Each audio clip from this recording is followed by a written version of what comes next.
பருப்பு பச்சை மிளகாய் கடையல் அட்டகாசமான சுவையில் இருக்கும். எப்படி செய்யுதுன்னு பார்க்கலாம். இட்லி, தோசை, சப்பாத்திக்கு சூப்பராக இருக்குங்க. ரைஸ்க்கு இது அல்டிமேட்டான டேஸ்ட்டில் இருக்கும்.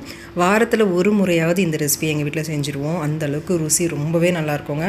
உங்களுக்கும் இந்த ரெசிபி ரொம்பவே பிடிக்கும்னு நினைக்கிறேன். கண்டிப்பாக மிஸ் பண்ணாமல் செஞ்சு பாருங்கள். வீடியோக்கு ஒரு லைக் மட்டும் கொடுத்துருங்க. எப்படி செய்யுதுன்னு பார்க்கலாம்.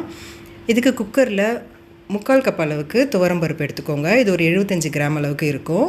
இப்போ இதை ஒரு 2 முறை நல்லா கழுவி எடுத்துக்கோங்க.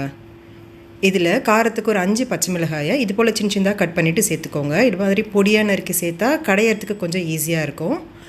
இது கூட ஒரு 5-6 பல் பூண்டு சேர்த்துக்கோங்க.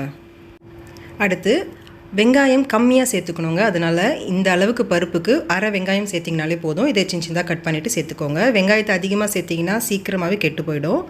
அடுத்து ஒரு பெரிய சைஸ் நல்லா பழுத்த தக்காளியை இது போல் கட் பண்ணிவிட்டு சேர்த்துக்கோங்க.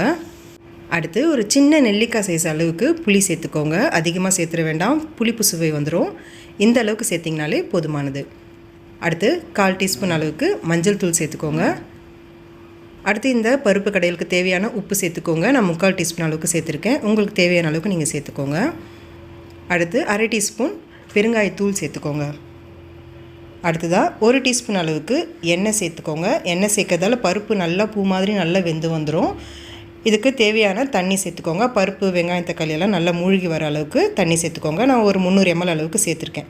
சேர்த்துட்டு இது நல்லா கலந்து விட்டுட்டு குக்கர் மூடி வச்சுடுங்க. 3லேருந்து 4 விசில் வரட்டும்.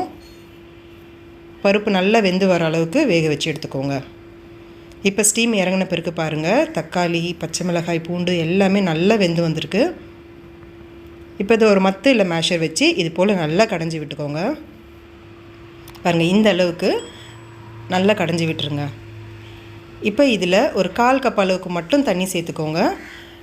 பருப்பு ரொம்ப கெட்டியாக இருந்தால் மட்டும் தண்ணி சேர்த்துக்கோங்க, இல்லைன்னா தண்ணி சேர்க்க வேண்டாம்.